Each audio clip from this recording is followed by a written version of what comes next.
នៅចុងភូមិមានហាងស៊ុបតូចមួយដែលគ្រប់គ្នានិយាយថាស៊ុបនៅទីនោះឆ្ងាញ់ជាងគេក្នុងតំបន់ម្ចាស់ហាងឈ្មោះសុវណ្ណារតន៍នារីម្នាក់មានស្នាមរបួសតូចៗលើដៃដោយនាងនិយាយថាកំឡុងពេលចម្អិនបានកាត់ខ្លួនឯង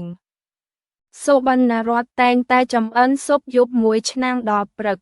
អ្នកដែលញ៉ាំនោះនិយាយថា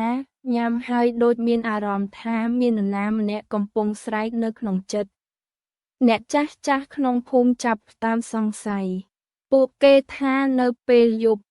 សំឡេងស្រីស្រែកខ្សឹបតែងឮចេញពីផ្ទះសុវណ្ណារតន៍ហើយនៅថ្ងៃបន្ទាប់ស៊ុបនាងឆ្ងាញ់ប្លែកជាងមុនថ្ងៃមួយមានគ្រូបួសចាស់ម្នាក់ឈ្មោះអាចារ្យសុតឆ្លងកាត់ភូមិនោះគាត់ចង់សាកស៊ុបមួយចាននៅពេលស៊ុបមកដល់មាត់គាត់ស្ងៀមស្ងាត់ហើយក្នុងចិត្តគាត់ឮសំឡេងនារីម្នាក់ស្រែកស្នើសុំជំនួយជួយខ្ញុំផងខ្ញុំជាប់នៅក្នុងស៊ុបនេះគាត់ទម្លាក់ស្លាបព្រាហើយខ្ចាក់ចេញពីមាត់សុវណ្ណារតន៍សួរទៅកាន់លោកគ្រូថាស៊ុបនេះមានបញ្ហាអ្វីមែននាងនិយាយដោយសំឡេងទន់តែអ្នកត្រូវប្រុងប្រយ័ត្នអ្នកអាចនឹងឮអ្វីដែលអ្នកមិនចង់ឮគ្រូសុតដឹងភ្លាមថានារីម្នាក់នេះកំពុងប្រើអ្វីមួយមិនធម្មតា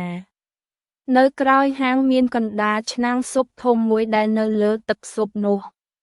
បន្ទាប់មកគ្រូក៏បានចេញពីកន្លែងហូបស៊ុបទៅប៉ុស្តិ៍ប៉ូលីសដើម្បីប្តឹងប៉ូលីសឲ្យទៅឆែកឆេរកន្លែងនាងលក់ស៊ុបហើយក៏ឃើញថានៅឆ្នាំងស៊ុបនាងបានយកសាច់មនុស្សធ្វើជាស៊ុបដើម្បីលក់រាល់ថ្ងៃបន្ទាប់ពីស៊ើបដឹងហើយប៉ូលីសក៏បានចាប់នាងយកទៅដាក់ពន្ធនាគារបាត់ទៅ